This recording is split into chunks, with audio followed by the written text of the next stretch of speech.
네, 이제 딱 계수해 보고 나니까 세 사람 남았죠.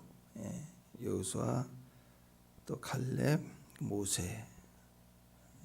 그래. 이제 마지막 이제 여호수아가 세워지고 모세는 가나안을 바라보지만 들어가지 못하고 이제 사명이 다 마쳐서 이제 하나님 나라로 들어갑니다. 고대 근동 지역에서는요. 고대 근동 지역에서는 지도는 천단의 내비게이션이죠. 지도를 가진 사람이 그 지역의 그 전문가죠. 그 지역의 전문가. 이 당시에는 거대한 세 가지 종류의 지도가 있다. 인생 여정에도 빗대어서 보면 세 가지 지도가 있죠. 애굽이라는 당대 세계 최강대국인 애굽의 지도가 있고, 또 광야 지도죠. 광야 길을 갈 수 있어야 돼요. 또 그런가 하면 가나안의 지도. 우리는 이 세 가지 영역의 지도가 있는데 각각 다 달라요. 자, 오늘 다 죽었어요. 세 사람만 남았어요. 광야 1세대 이 다 죽은 이 사람들은 애굽의 지도만 가지고 살았어요. 평생 애굽에서 자랐으니까. 그러니까 이 사람들은 애굽에서 나와서 이제 가라 해도 광야에서 못 살아요. 길을 몰라요. 그냥 거기서 죽어요. 그러니까 애굽의 지도만 가지고 있는 사람들이기 때문에 광야에 들어와서 계속 애굽의 지도만 말한다고. 애굽에는 이런 길이 있었는데 그 길이 소용이 있나요? 지금 광야 길을 지나가야 되는데 길을 몰라요. 광야 길을 모르고 애굽의 길만 알아. 그러면 애굽의 길만 말하고 있으면, 애굽의 길만 지도만을 계속 보고 있으면 그 지도를 보고 갈 수가 있겠냐고요. 광야 길을 못 간다고. 100% 실패입니다. 필요가 없죠.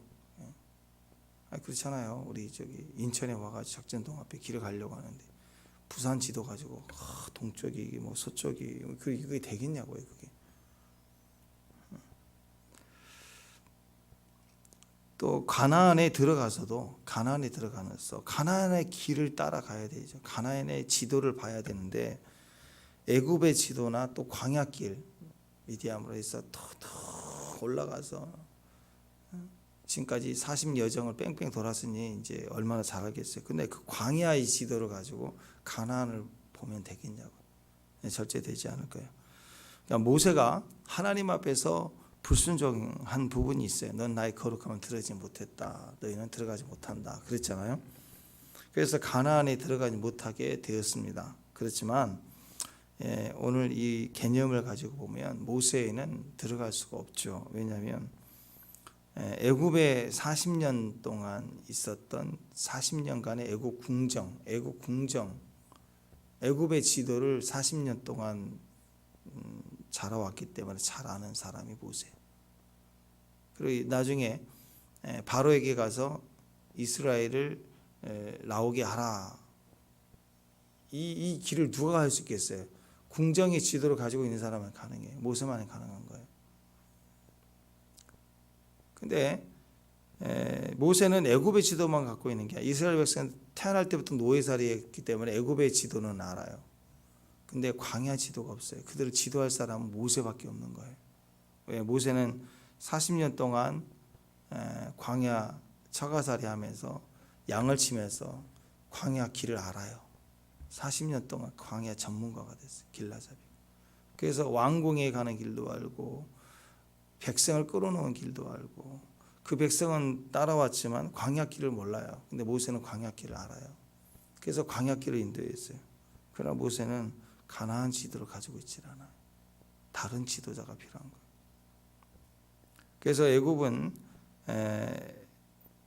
애굽의 지도를 가졌기 때문에 애굽에서는 모세가 출발해서 광야까지 경험한 전문가이고 광야 지도를 가졌기 때문에 광야도 지나가고 인도에 갈 수 있었지만 이스라엘 백성 중에서 가나안의 지도를 가지고 있는 사람, 오늘 마지막 절에 나와 있는 여호수아와 갈렙밖에 없어요. 그들은 정탐을 하면서 보고 왔어요. 그리고 나머지 10명은 다 악담하다 다 죽었어요. 이제 가나안에 대한 길을 가지는 자들, 가나안의 계시를 직접 가진 지도를 가지고 있는 사람은 두 사람밖에 없는 거예요. 결국 우리가 고난과 환난을 통과하면서 하나님 우리에게 뭘 주고 계시냐면 지도를 주고 있는 거예요. 지도. 믿음으로 보고 바라보고 자꾸 머릿속에 길을 잘 아는 사람들은, 경험 몇 번 가서 그 지역을 잘 아는 사람들은 머릿속에 지도가 있어요. 이 기운이 어디 가면 지름길이고 골목길이고 어디 가면 맛집이 있고 다 안다고요. 몇 번. 내비게이션 킬 필요가 없어요. 우리가 고난을 당하거나 어려울 때 그 고난 중에 눈물을 흘리면서 하나님의 음성을 듣고 말씀을 읽고 말씀으로 보고 하다 보면 말씀의 지도가 그려져요. 길이 보여주고 여정이 보여주고 내가 어떻게 가는가, 어디를 가는가, 무엇을 위해서 쫓는가, 이게 자기 안으로 이해하게 되죠. 이 그림을 가지는 사람이 그 다음을 갈 수가 있어요. 모세에게 있어서 궁정을 나와서 미디안 40년 동안 광야에 있는 그 시간은 광야의 지도를 그려주고 경험하게 하고 하는 하나님의 섭리가 있었다라는 거죠. 그 지도만큼 사명인 거예요. 그러니까 우리가 고난의 시기에 내 아픈 것만 힘든 것만 생각하면 안 돼요. 하나님 내 안에 그림을 그려주고 계시는 것을, 새겨주고 계시는 것들을 가져야 돼요. 축복합니다. 그것은 고난 중에 막연한 형통을 그리는 우상, 이미지, 비나이다 하고 정성 보이는 것이 아니에요. 내 안에 뼈가 되고 살이 되고 내 안에 파여 들어가며 새겨진 그 고통 속에 새겨진 실상을 말하는 거예요. 실상. 그 실상이 우리에게 그 다음을 열어주는 거죠. 그래서 그 다음을 열어가려면요, 지금 내 안에 새겨지는 지도가 있어야 된다는 거예요. 그 지도만큼 하나님이 그 다음을 열어주신다. 축복합니다. 자, 여러분 오늘 말씀을 보시면 하나님이 계속해서 이스라엘 백성들에게 자, 그 숫자를 찰하면서 52절, 53, 54절 보면 땅을 나눠준대요. 이 세대는 가나안의 세대입니다. 이제 앞으로 땅을 얻게 해줄 그 백성들인데 기업을 주는데 숫자별로 숫자를 계수했더니 많은 숫자에게는 많은 땅을 많이 주고 적은 숫자에는 적게 주고, 이게 공평이죠. 축복합니다. 그리고 땅이 넓은 땅보다는 기름지고 좋은 땅이 더 좋잖아요. 산악지대 올라가는 것보다는 산악지대 별로 없는 땅이 좋을 거예요. 그리고 또 산을 좋아하는 사람들은 주로 그래도 약간 산이 있는 곳이 난 좋아. 뭐 이렇게 지파별로 다 의견이 틀릴 거 아니에요. 그러니까 더 이게 차지하라 그러면 자꾸 어떤 땅들은 서로 겹칠 수가 있고 서로 요구하는 바가 있을 수도 있습니다. 그래서 하나님 어떻게 하시냐면 제비를 뽑아요. 제비를 뽑아서 나눠줘요. 자, 여기 하나님의 공의와 공평이 여기 들어가 있는 것입니다. 많은 지파에게 많이 주고 적은 지파에게는 땅을 적게 주는 건 그게 공평이기도 하지만 또 왜 공평이냐면 민수기 처음에 숫자 센 것과 민수기 후반에 숫자 센 그 숫자의 개념에서 숫자의 변화들이 일어났죠. 또 민수기 후반에 그 백성들은 들어가서 싸울 실제적인 군사력을 가진 숫자이기도 하지만 사실은 지난 40년 동안 하나님 앞에서 믿음으로 살아온 결과예요. 성실하고 충성했던 자들의 결실이라고요. 그 자손이 복을 받아서 그 자손이 강해지고 형통해진 거예요. 축복합니다. 축복합니다. 그 말은 뭐예요? 이 땅에 살면서 가나안 들어가기 전에 하나님의 말씀에 충성하고 절제하고 훈련하고 금식하고 먹을 수 있으나 맨날 쩔쩔 굶어가면서 할렐루야 할 수도 있지만 할렐루야 할 수밖에 없는 시간들, 눈물의 빵 먹으면서 의를 위해서 굶주리고 핍박받으면서도 더 용서하고 사랑하고, 아니 그 믿음의 대가로 말씀 때문에 핍박을 받으면서 험한 길, 이 정도 되면 파리를 거쳐 유럽 돌아올 수 있는, 여행 갈 수 있는 사람인데 그 구질구질하고 냄새나는 성교지를 또 가고 더 어려운 데를 또 가고, 막상 가보면 또 그렇지도 않지만 하여튼 보기에는 남들에게 그렇잖아요. 소매치기 많은 에펠탑 앞에서 딱 서서 사진 찍은 게 실상보다는 그래도 모양새는 다 좋잖아요. 그죠? 근데 그게 아니라, 자랑거리가 아니라 정말 주님을 위해서 할 수도 있지만 절제하고 인내하고 스스로 굶어서 굶주리고, 그렇게 산 사람들의 상급은 당연히 달라야 되는 거 아니에요. 그죠? 그래서 단순히 숫자가 많으니까 많은 자에게 많이 줘야 된다, 그런 개념보다는 결과이죠. 결과. 상급의 결과가 틀리다라는 거예요. 틀리다. 이 모든 것이 원칙입니다. 그래서 여러분, 땅의 분배 원칙 두 가지를 크게 본다면, 첫 번째, 인구수 비례에 따라서 기업의 크기를 정하셨다. 아멘. 두 번째, 제비를 뽑아서 할당해 주셨어요. 그 이유는 뭘까요? 모든 분배의 최종 권한은 누구에게 있다? 하나님에게 있다. 하나님에게. 까불지 마라. 분배는 하나님의 주권이다. 분배는 하나님의 주권이다. 자, 오늘 말씀에서 우리가 여기까지 이해해 볼 수 있는 사례들이 있죠. 그것은 우리는 아직 이 땅이 있어요. 아멘. 이 땅이 있지만 그때 가면, 천국 가면 그때 기업을 얻는 게 아니고, 이미 여기서 기업을 얻고 그냥 그때는 이루어지고 분배를 받는 거예요. 그냥 누리는 거죠.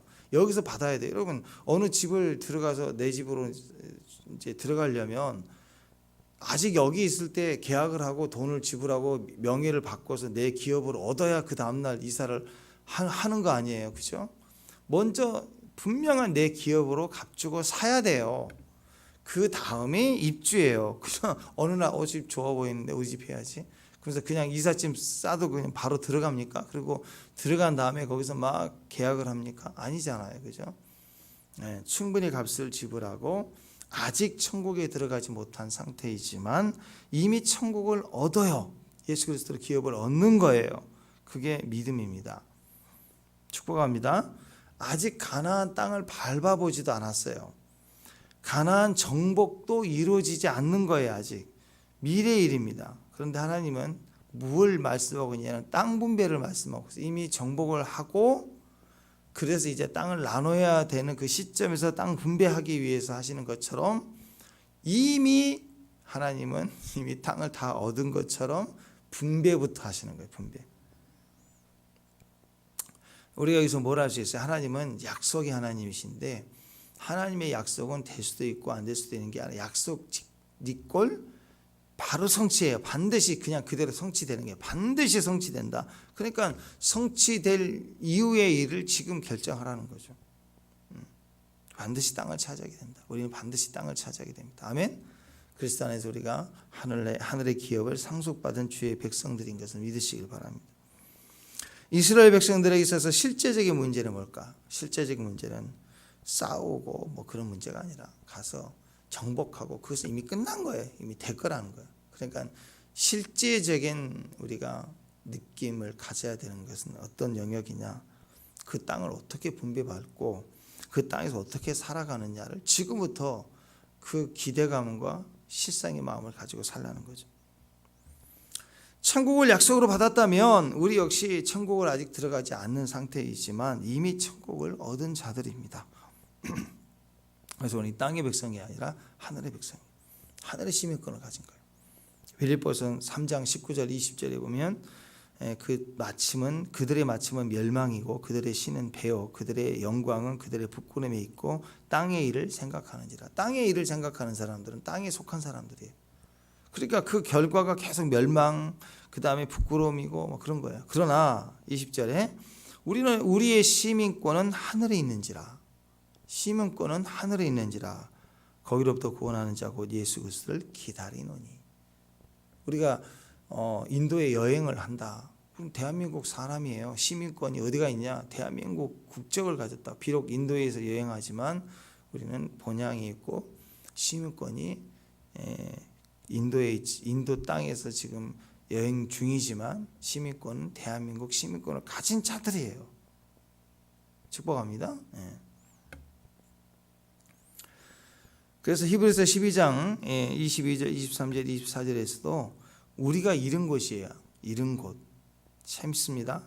잃을 곳이 아니, 물론 잃을 곳이 앞으로 우리가 도착해야 될 잃을 곳이긴 하지만 주님은 뭐라고 얘기하냐면 이미 그리스도 안에서 잃은 곳은 시온산과 살아계신 하나님의 도성인 하늘의 예루살렘이다. 이미 거기에 이르렀다. 이미 이르렀다라고 얘기합니다.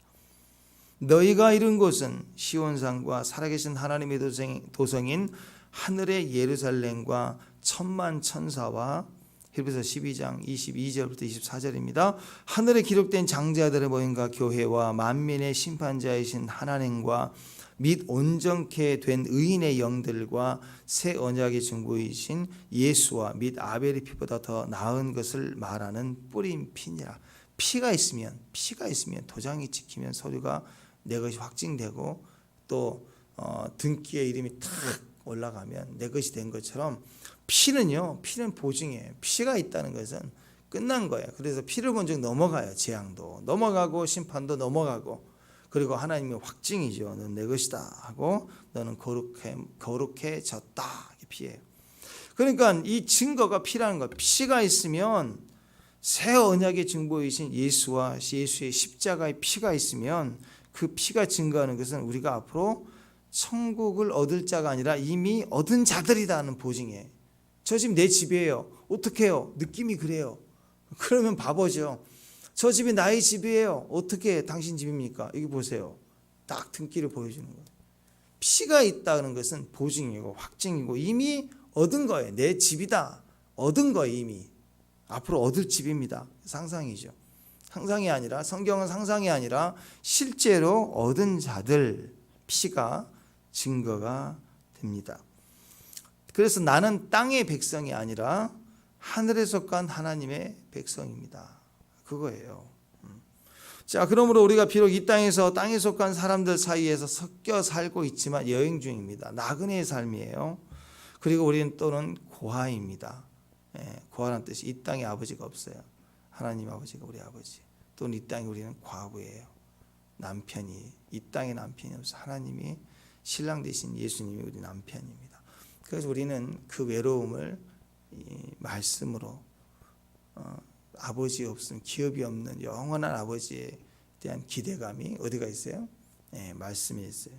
그 말씀에서 우리는 확증받고 도장받고 가는 거예요. 그래서 천국을 소유한 천국에 속한 자들입니다. 그래서 땅에 속한 자들처럼 이 땅에 썩어질 것 때문에 소망두지 말고 오직 하나님 나라에 주어질 상급들입니다. 실제로 분배받게 될 그 천국을 바라보고 감당해 가라. 자, 이 원리를 볼 때 또 한 가지 생각해 볼 수 있는 것은 하나님의 인생 여정 가운데, 나그네의 여정 가운데 하나님은 충분히 이 땅에서의 살아갈 생존 보장을 해 주신다라는. 이스라엘 광야에서 40년 동안 하나님 그들을 먹이시고 입히셨죠. 우리가 지금 베트남을 여행한다. 그럼 여기서 충분히 그래도 먹고 마실 준비를 해서 가잖아요. 그죠? 안 그래요? 심지어는 돈만 가져가는 게 아니라 고추장도 가져가잖아요. 어떤 사람은 라면도 가져가요. 거기도 있다 그래도 라면을 가져가요. 자, 충분히 준비를 하는 것처럼 하나님도 우리를 충분히 준비하게 해서 천국에 갈 그 나라뿐만 아닙니다. 그 여정 과정에 있는 이 땅에서 모든 생존을 다 보장해 주세요. 그래서 하나님의 분배 원칙은 많은 자에게 작은 땅을 줘가지고 부족하게 맨날 싸우게 하지 않으신다. 많은 자에게는 많은 땅을 주고 적은 자에게 적은 땅을 줘서, 그리고 기업의 분배를 줘서, 그래서 부족함이 없도록 분명히 하나님이 나눠주신다라는 거예요. 그래서 이것은 그 땅의 기본 생존권입니다. 분배해 준다라는 것은 생존권입니다. 거기는 하나님의 원칙이 들어가 있죠. 거기는요, 이제 이후에 나오지만 슬로바크와 같이 분배받을 당시 죽어버렸어요. 기업을 분배받지 못하는 딸들이 이제 아버지가 죽었으면 우리 어떻게 됩니까? 하고 막 이제 이것에 대해서 억울함을 표현했을 때 하나님께서 특별법으로 그들 재정에서 공평하게 분배받도록 해주시잖아요. 그러니까 이게 왜 억울하다, 우리는 못 받는 게 안 된다, 말이 안 된다, 왜 그랬을까? 생존의 문제이죠.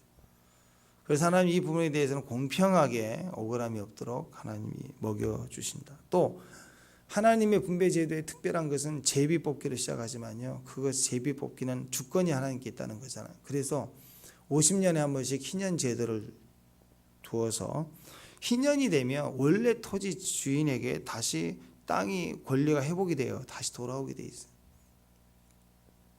그러니까 모든 이스라엘 사람들의 아무리 가난해서 죽으려고 해도 땅이 돌아오면 다시 농사짓고 먹고 살 수 있게 생존권을 하나님이 보증해 주셨다.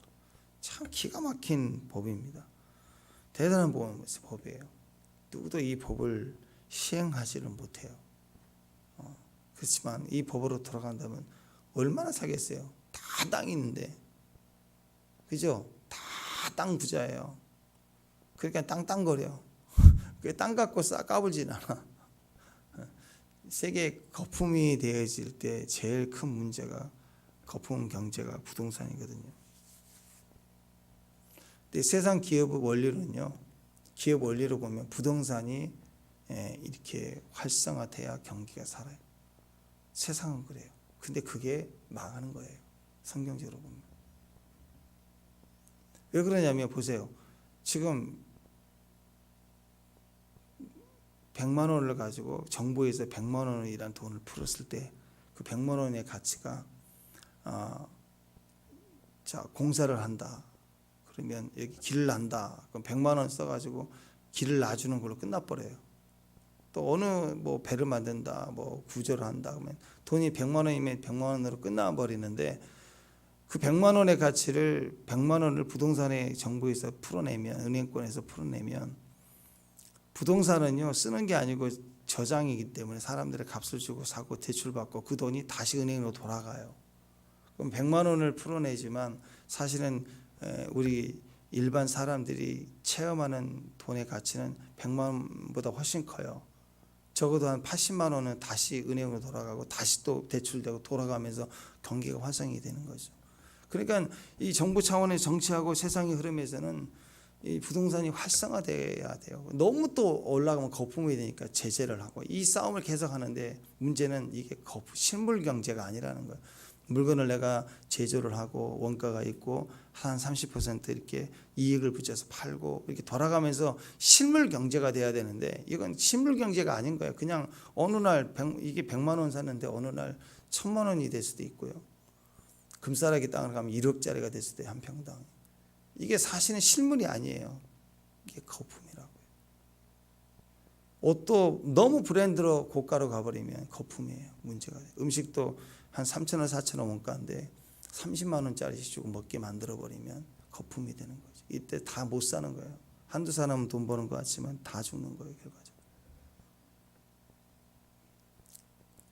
그래서 가장 핵심이 뭐냐면 하나님의 재정 원리는 그냥 되돌려주는 거예요. 하나를 딱 실행해 버리니까 50년이 다 찬, 그리고 빚져서 땅을 팔아요. 땅을 파는데 사용권이죠. 어떻게 보면 파는 것이. 왜? 되돌아가야 되니까. 되돌아가야 되니까. 똑같은 100평을 빌렸어도 한 30년 남은 땅을 빌려 쓰는 가격하고 또 한 1년 뒤에는 희년이야. 1년 뒤면 1년 동안 쓸 수 있는 땅의 값어치하고 틀리죠. 그래서 재정 원리가 거기서 계산되고 돌아가고, 그리고 빚져서 땅을 팔아야 됐던 자들도 이제 2년 3년 지나면 야 10년만 버티면 내 땅 돌아온다 이러면서 버티고 소망을 가지게 하는 거예요. 하나님이 누구에게나 생존권을 주신다는 거예요. 그러니까 여러분, 이 성경의 기준이 너무 비명한데 이렇게 하지 않아요. 사람들은 자기 이익을 위해서 사는 거예요. 그러니까 거품이 많아지죠. 그래서 이런 재정 원칙으로 가면 절대로 거품으로 살지는 않게 되는 거죠. 상당히 중요한 문제인데, 이 땅에서 실제로 이 민족이 이렇게 살았다는 게 참 대단한 것 같아요. 근데 지금은 이제 그렇지 않죠. 다 만약에 어떤 한 나라가 이런 개념을 가지고 또 주장을 한다면 이건 신앙의 있고 없고를 떠나서 그 나라의 국가의 이 모든 재정 경제 원리는 참 귀하고 아름다울 것 같아요. 실제로 또 유대인들이 지금 이스라엘 사람들이 또 이렇게 11조 원리 얘기했잖아요. 그 원리로 하면 실제로 그 마을이 살고 도시가 살아요. 저번에 한번 그런 말씀드렸잖아요. 그러니까 성경의 원리대로 사는 것은요, 다 같이 사는 거예요. 다 같이. 바퀴벌레도 못 와요. 11조 원리 또는 음식 원리로, 율법의 원리로 몇 가지만 지켜도 바퀴벌레도 안 산다고, 그런 데는. 자, 이렇게 분배 시 계수된 수에 따라 분배를 해 주시는 것은 각자 처지 형편의 승지원권을 보장해 주고, 다시 살 길, 주권이 하나님께 있다. 끝까지 땅의 최후의 결정권 하나님이시다. 그리고 너희들이 팔아도 아주 완전히 소유가 되지 못하게 다시 되돌려 준다. 다 하나님 은혜를 따라 우리가 베풀어 주셨다. 자, 그러니까 민수기 후반에 나와 있는 이 숫자들을 볼 때 민수기 초반의 숫자에 비해서 부흥케 돼 많아지는 그 숫자들은 그냥 아기를 많이 낳자 근다고 되는 게 아니에요. 그거 보세요. 반역할 때 쑥 한 몇천 명, 몇만 명 훅 죽을 수도 있잖아요. 더 반역 많이 했다면. 그러니까 하나님 앞에 얼마나 준비되어 가는 삶을 살았느냐에 따라서 받는 게 달라지는 거예요. 그릇이 되는 거죠. 은혜를 따라 충성했던 지파들의 숫자가 부흥했던 것처럼 그게 그릇이 준비되는 기간입니다. 그만큼 부여해지고 풍성해지는 거예요. 그러니까 담을 하나님의 축복, 땅을 분배받는 것도 풍성해지는 거죠. 이게 하나님의 공평입니다. 공평. 할렐루야. 네. 국가에서 그냥 다 잘라가지고 똑같이 그냥 이번 주부터 5명 예배! 그러면 큰 교회나 작은 교회나 여의도 순복음교회처럼 큰 본당 안에, 사랑교회 있잖아요. 큰 본당 안에 10명 앉아 있는 거예요. 10명을 줄여버리니까 10명 앉아 있고, 작은 개척교회는 10명 앉아 있고, 5명도 안 되면 5명도 안 되는데 10명 제한해버리고, 그게 공평이 아니라고요. 그런 게 똑같이 빵 하나씩 다 나눠주고, 고난매에 있는 집안에 빵 하나, 그 다음에 혼자 사는 집에서 빵 하나, 한 가구당 빵 하나, 그렇게 준 게 아니고, 그게 공평이 아니라고. 사람들은 그걸 원하거든요. 지금도. 지금도 뭐 복지 차원에서 어떤 제도가 나왔다, 그러면 그런 보도가 나오면 결정된 것도 아니고 그렇게 뭐 법안이 들어갔다 그러면 이미 된 줄 알고 그거 얻어먹겠다고 막 관공서 전화하고 왜 내 돈 내놔라 그러고 있고, 그런 거 보면 너무 마음이 아픈 거예요. 서울시의 그 아파트도 거기 임대 아파트예요. 조건이 있어야 들어가는 거예요. 근데 가서 보면 전부 외제차. 서류상은 가난한 자들이 없어요. 그래서 임대 아파트를 들어가는 거예요. 근데 사는 사람들 보면 실제로 막 그건 한 달 양식이 기름값으로 들어갈 만큼을 부어대야 될 차들을 타고 다니고, 그래서 그 세금도 안 내고 도망 다니다가 없다고 배째라 그러다가, 왜 가끔씩 뉴스에 나오잖아요.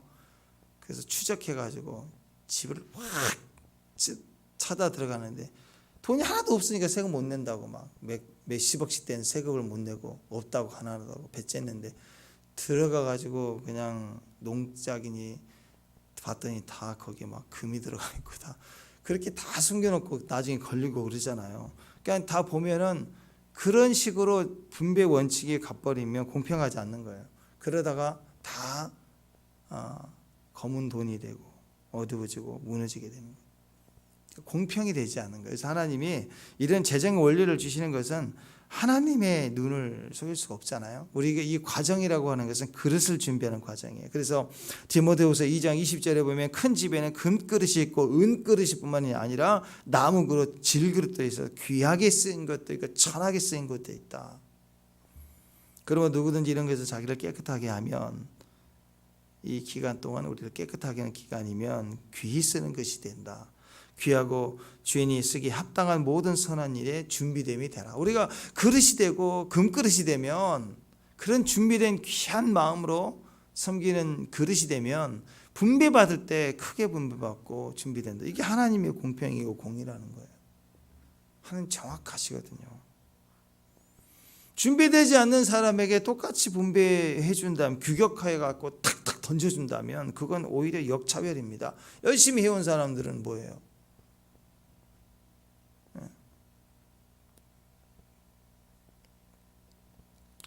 그러니까 하나님의 분배 원칙은 공평합니다.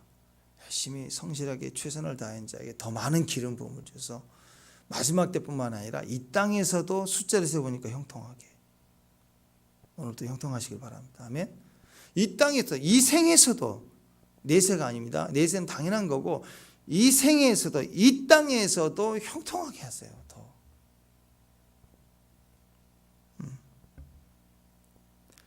자, 누가복음 19장의 문화 비유를 보세요. 한 문화로 10문화를 남겼어요. 그러니까 주님이 10곳을 다스려라. 이 땅에서도 천년왕국이 있다니까요.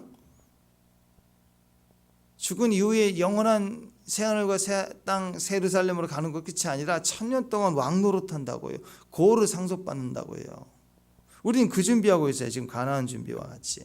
한 문화로 주여 저는 5문화 남겼나이다. 너는 5곳을 다스리라. 한 문화를 수건에 쌓아두었다가 가져온 종에게는 한 문화를 빼앗아다가 10문화 있는 자에게 주면서 누가복음 19장 26절에 주님 이렇게 얘기합니다. 주인이 이르되 내가 너희에게 말하노니 무릇 있는 자는 받겠고 없는 자는 있는 것도 빼앗긴다. 이 원리예요. 누가복음 6장 38절 주라 그리하면 너희에게 줄 것이니 곧 후일되어 누르고 흔들어 넘치도록 하여 너희에게 안겨주리라. 너희가 헤아리는 그 헤아림으로 너희도 헤아림을 도로 받을 것이다. 헤아린 대로 돌아. 머리 굴리면 머리 굴림을 당해요. 이익을 따지면 이익을 따짐을 당하게 될 거예요. 따지지 않고 묻지도 않고 막 퍼주면 반드시 하나님이 퍼준다고요. 신기해요. 사람에게는 바보 소리 듣지만 때로는 내가 너무 억울했나 생각이 들기도 하지만 그러나 지나보세요. 다 얻게 하세요. 그 헤아림으로. 왜? 우리가 그냥 바보가 아니거든요. 말씀의 바보예요. 말씀의 바보. 말씀 때문에 바보 된 거지 뭐. 아니 우리는 양이지만 똑똑한 양이잖아요. 아멘. 안 똑똑해요? 안 해서 그렇지. 거친 말 안 해서 그렇지. 그리스도를 위해서 참고 인내하고 용서하고 우리도 똑같이 머리끄댕이 잡아당기고 중인의 산에 할 수 있고 얼마든지 하려면 그렇게 살 수 있죠. 독주 마시고 퍼지고 우리도 할 수 있어요. 근데 그리스도를 위해서 참고 인내하고 더 좋은 것을 선택하고 주의 영광을 위해서 말씀을 전하고 그런 거 아니에요. 그렇죠? 그게 다 땅의 원리, 땅의 분배의 원리 속에 들어가 있다라는. 또 제비를 뽑아라는 것은요. 주권이 하나님께 있는 것뿐만 아니라 제비를 뽑아서 얻어지는 분배라는 것은요. 선물의 개념이 있어요. 내 노력의 대가로 받는 게 아니에요. 내 노력의 대가가. 비록 그들이 싸워서 목숨을 내놓고 싸워서 정복해야지만이 분배받는 땅이지만 사실은요. 그건 싸워서 정복하고 정복 전쟁을 치르면 다 내 땅 되나요? 지금 이 가나안에 있는 모든 족속도 그렇고 지금 광야에도 그렇고 지금 이 시대 고대 근동 인류 역사의 모든 세계는 다 싸워서 지들이 이긴다고 해요. 바벨론 같이 대강대국이 됐지만 순간 확 또 무너지기도 하고 알렉산더처럼 확 일어났다가 확 또 깨지기도 하고 세상은 힘 있다고 다 되는 거 아니에요. 차지하지도 못하지만 차지했다고 한들 누리지 못하고 죽는 게 세상이에요. 그러니까 비록 내가 목숨 내놓고 싸워서 가나안을 정복해서 내가 땅을 얻는 것 같아도 그게 내 노력이나 내 힘이 절대 아니라는 거예요.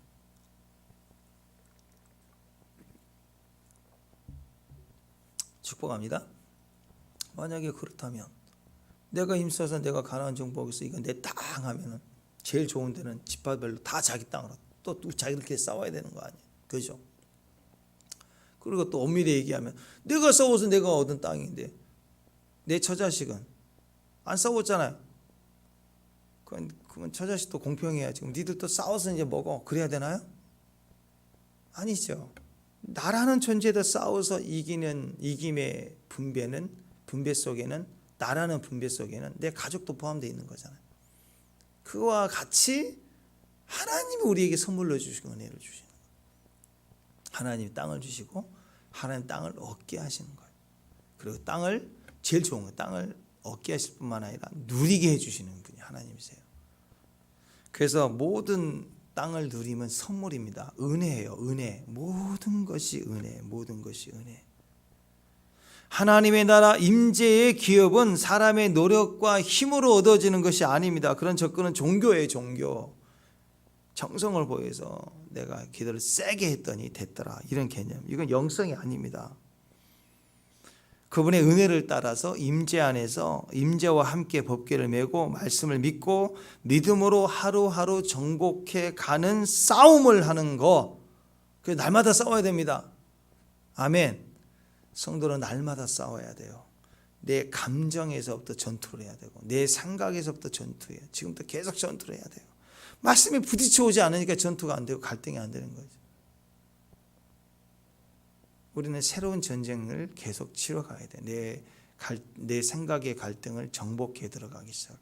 말씀을 볼 때마다 깊이 들어가야 돼. 그때 내 존재를 들춰내고 확인받고 꺾어버리고 정리하고 계속. 여러분 하다못해 집안 청소도 그렇잖아요. 다 깨끗한 것 같아도 날 잡고 하면요 해도 끝이 없어요. 그 다음날 오늘 열심히 다 했는데 그 다음날 안 해도 될 것 같아요. 그 다음날 하면 또 보여요. 또 보여요. 티도 안 나. 하루 종일 치워도 티도 안 나. 근데 여전히 계속 치워가야 돼. 전쟁을 계속 해나가야 돼. 감정에서부터 싸워야 되고 생각에서부터 자아의 싸움을 해야 돼. 저 열왕 끝까지 복음을 증가하는 과정 속에 우리는 정복해 들어가야 됩니다. 그래서 오늘 계속해서 싸우셔야 돼요. 아멘. 네. 자, 그런데 핵심은 그거예요. 땅을 계수하라. 땅을 분배할 때 제비를 뽑아라. 주권이 하나님께 있다 할 때 이 모든 제비를 뽑는다는 것의 기본 개념은 사람의 생각대로 되는 게 아니다.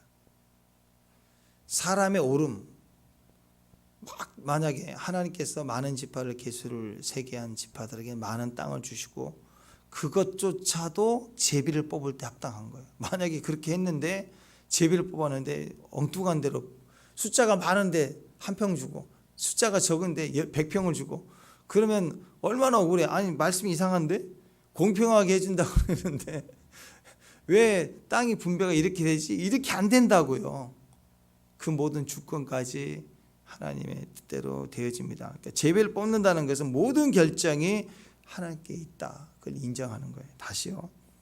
사람이 제비를 뽑을지라도 결정은 하나님이 하신다. 이거 꼭 기억해야 돼요. 아멘.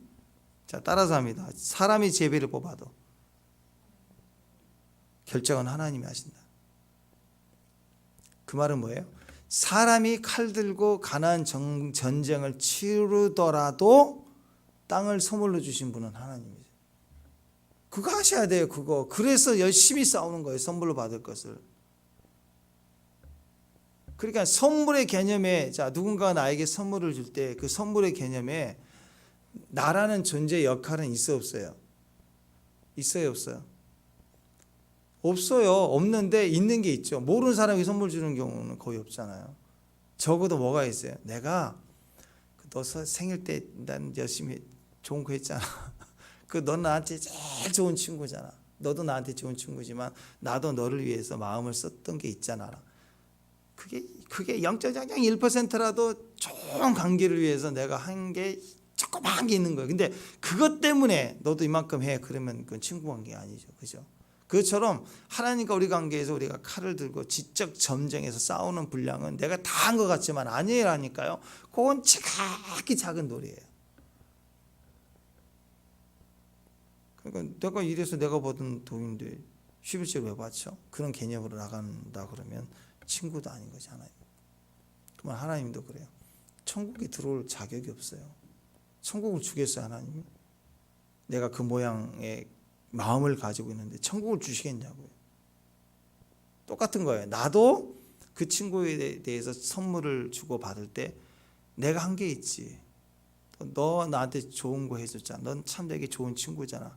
그 기본 베이스예요. 근데 그걸 근거로 선물 주면 안 돼. 내가 친구에게 생일 선물 줄 때도 별로 좋지 않는 친구들은 그래요. 축의금 이번에 뭐 얘기 나올 때 보니까는 5만 원 주면 민폐라고 그러고 막 그런 얘기. 그렇게 계산이 들어가는 관계는 좋은 친구는 아니죠. 진짜 좋은 친구는 정말 네가 나한테 잘하고 나도 너한테 잘하고 하는 좋은 관계는 지극히 작은 거예요. 그게 사실이지만 지극히 작은 거고, 그것을 근거로 두지 않고 그냥 마음껏 하는 게 좋은 선물이에요. 내가 그런 선물을 보일 때 그 선물의 개념을 드리는 게 11조가 그렇게 아까워요? 아니잖아요. 그럴 때 하나님도 우리에게 네가 그렇게 비록 평생 그렇게 희생을 했지만 희생의 결과로 내가 이렇게 주마가 아니라 그건 기본 베이스고 그냥 내가 너한테 해주고 싶어. 그러면서 하나님도 이따만하게 땅을 상속받게 하시고 10고를 주시고 그런 거 아니에요. 헤아린 만큼 헤아림을 받는다라는 거예요. 우리가 철저히 하나님께 순종하는 마음을 가질 때 제비를 뽑습니다. 그래서 이 신약 시대의 제비 뽑기의 이해를 해야 됩니다. 시간이 다 됐는데 간단하게만 얘기하고 이 부분은 나중에 좀 기회가 될 때 좀 살펴봅시다. 자, 제비를 뽑는다 그러면 보통 지금도 그래요. 어느 교단의 총회에서도 하도 싸우니까 제비 뽑읍시다 했던 게 다 조용히 해가지고 제비를 뽑았어요. 더 이상 안 싸웠어요. 사람들이 이렇게 뭔가 이것도 안 되고 저것도 안 되고 이거 하자 그러면 저게 걸리고 막 잘 모를 때 헷갈릴 때 결정 장애가 있을 때 제비 뽑자 하거든요. 근데 이렇게 가면요, 점치는 신앙하고 뭐가 다르겠어요? 무당 찾아가는 사람 힘들 때 어려울 때 이게 뭐지 할 때 용하다는 대로 쫓아가서 점치는 것과 뭐가 달라요? 이 길인가 저 길인가 잘 모를 때 침을 뱉어가지고 이렇게 힘적으로 간다. 뭐 그런 거 동전을 던져서 그거와 제비 뽑기를 비슷하게 보면 안 돼요, 여러분. 제비 뽑기를 하라는 그 하나님의 명령 속에 가장 기본 제비 뽑기의 축복이 있어요. 제비를 뽑을 때 있는 축복이 있다고요. 그 축복은 결정권이 하나님이라는 것을 믿고 하는 것이지, 이것도 안 되고 저것도 안 되고 서로 싸우니까 그럼 너도 평안 나도 평안하고 제비를 뽑자 하고 뽑으면 말이 없어지는 것 같죠? 근데 어렸을 때 여러분 장난치면서 가위바위보 해보셨지만, 아니 가위바위보다 일종의 제비뽑기로 이기고 지는 걸 결정하는 거잖아, 그죠? 근데 그때 그 싸움이 어떤가요? 이거 먹자 저거 보자. 이긴 사람이 짜장면 짬뽕 어느 거 먹을까? 이긴 사람이 먹자 가위바위보 해서 딱 이겼어요. 그 짜장 됐어요. 그러면 싸움이 끝나죠? 끝나요? 한번 생각해 보시죠. 끝나요? 안 끝나요. 분하다. 그리고 그래 이번에는 짜장이다. 다음에 보자 하고 그 마음이 쌓인다고요. 그 다음에는 이겨 먹겠다는 게 있어서 기어이 짬뽕을 먹든지 무슨 또 다른 이게 있으면 다시 한번 하자 그러든지 가위바위보 안 될 것 같다 그러면 다른 방식으로 해서라도 이 싸움은 계속 되게 돼 있어요, 여러분. 그래서 제비를 뽑는다고 할 때 이것도 저것도 안 돼 공평하자는 개념으로 점치는 것처럼 가면 반드시 분쟁은 절대로 해결이 안 됩니다. 근데 이 땅 분배와 같이 하나님 주시는 제비 뽑기는 그런 게 아니에요. 결정한 이후에 평화스러워 보이지만 축복이 안 되면 그건 인간적인 거고 점치는 것 같은 제비뽑기예요. 진짜 제비뽑기는 기대감이에요. 서로에게 기대감이고 서로에게 축복이 돼요. 나도 축복 너도 축복. 제비 뽑았을 때 나도 축복 너도 축복이 되는 거예요. 그게 하나님의 방법입니다. 그래서 하나님의 백성들은 하나님 앞에서 어떤 문제가 있을 때, 그러니까 이걸 먹어야 되냐 저걸 먹어야 되냐 이 땅을 차지하냐 저 땅을 차지하느냐에 따라서만 제비 뽑았던 게 아니에요. 성경 역사를 계속 보면은요, 아간을 찾아낼 때, 그죠? 아이성 전투하다 처참하게 패배해가지고 이건 분명히 문제가 있다 하나님께 묻잖아요. 문제가 생겼을 때 제비를 뽑았어요. 문제 해결을 위해서. 전체가 살기 위해서, 공동체가 살기 위해서, 문제 해결하기 위해서 제비를 뽑았다. 또 사도행전의 신약에서 가룟 유다를 대신해서 12제자 한 사람 빠지니까 제자 한 사람 뽑기 위해서도 제비를 뽑았어요. 그래서 뭐 공동체가 다 살기 위해서 제비를 뽑은 거예요. 꼭 짬뽕에 짜장 때문에 막 손들어가지고 자는 짬뽕, 우는 짜장 해가지고 싸우고 싸움을 분쟁하기 멈추기 위해서 제비를 뽑아서 짜장이 선택됐다.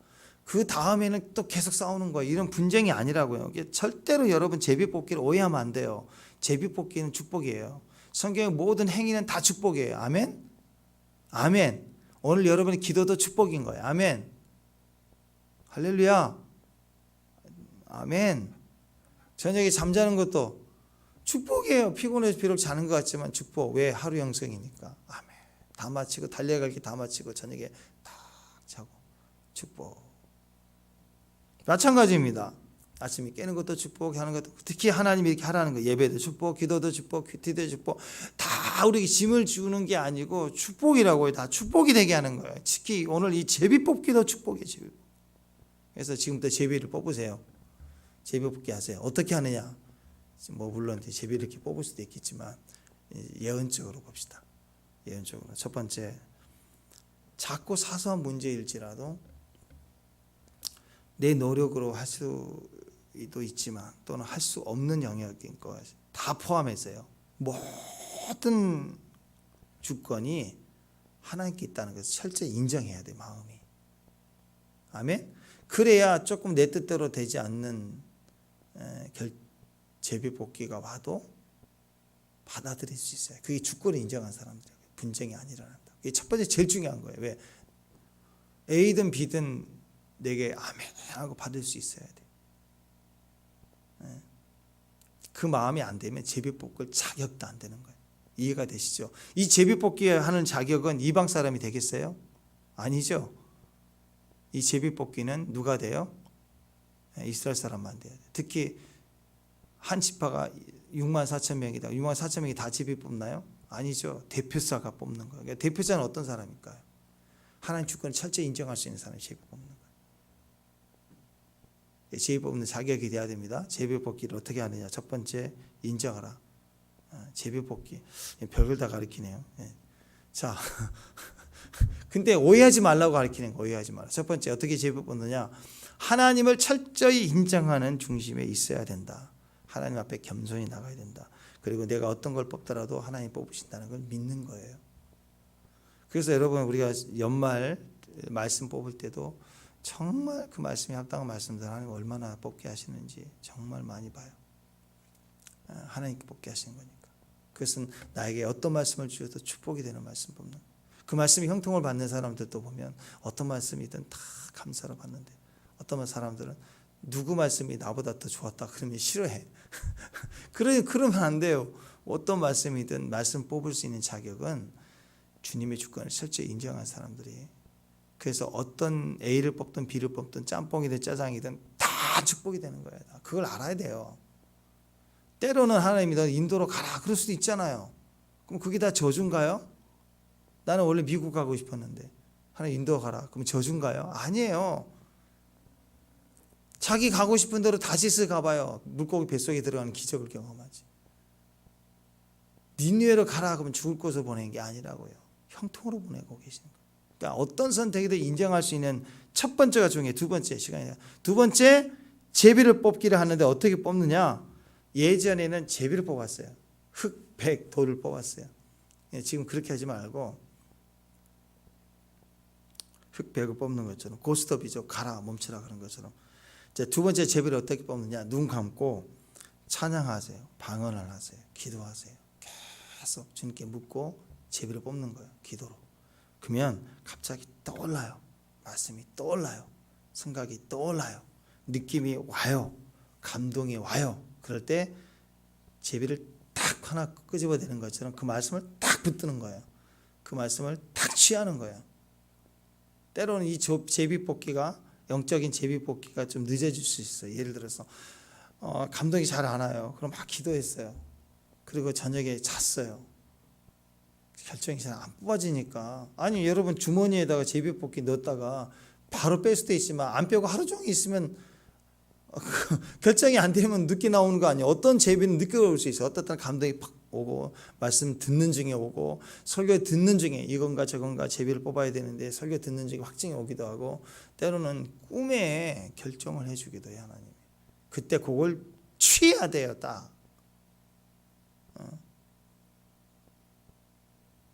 찬양하고 기도하면서 뽑으라는 거예요. 예언적인 제비 뽑기예요. 어떻게 해요? 구하고 나서 찾으라 그랬어요. 찾으라가 제비 뽑기예요. 문을 두드리라. 제비 뽑기예요. 제비 뽑기. 제비를 뽑는 행위를 내가 해야 돼. 대접받고 싶은 대로 남을 대접하라. 제비 뽑는 대접하라. 제비 뽑고 있는 거예요. 그게 꼭 돌을 뽑고 A냐 B냐 그걸 알면 뭐예요? 계시를 알려줘도 말 안 듣는데. 설교 말씀에 이렇게 해라 저렇게 해라 용서하라 했는데 알아도 안 하는데 제비를 뽑으면 뭐예요? 그대로 안 해버리는데 그건 아무 의미가 없죠. 그러니까 제비 뽑기라는 행위를 돌을 뽑는 걸로만 보지 말고 대접하는 대로 말씀을 믿고 대접하라 그랬으니까 대접하는 거 그게 제비 뽑기예요. 좁은 문으로 들어가라 그게 제비 뽑기라고요. 구하는 자에게 마태복음 7장 7절에서 14절까지 읽어보세요. 구하라 그럼 너에게 주실 것이요 찾으라 그럼 찾아낼 것이요 문을 두드려라 그럼 너에게 열릴 것이다. 그럼 쭉 나와 있는 게 너희에게 누가 아들에게 떡을 달라 그러면 돌을 주고 생선 달라면 뱀을 줄 준모가 어디가 있느냐. 너희가 악할지라도 좋은 것을 자식에게 줄 줄 알거든. 하물며 하늘에 계신 너희 아버지께서 구하는 자에게 좋은 것을 주지 않겠느냐. 또 다른 성경에는 구하는 자에게 성령을 주지 않겠느냐. 어떻게 해요? 그러므로 무엇이든 남에게 대접하는 대로 너희도 남을 대접하라. 그 말은 뭐예요? 제비 뽑기 하라는 건 어떻게? 감동을 따라서 성령이 계시니까 성령의 흐름을 따라서 감동을 주시는 대로 대접하라. 그게 제비 뽑는 거구나. 제비를 뽑아서 A든 B든 선택해서 그래서 얻어질 유익을 그냥 대접하라는 감동을 따라 순종하면 성령이 말하게 하심을 따라 순종하면 A를 선택했을 때 얻을 수 있는 유익을 얻게 해주시는 거예요. 하나님이.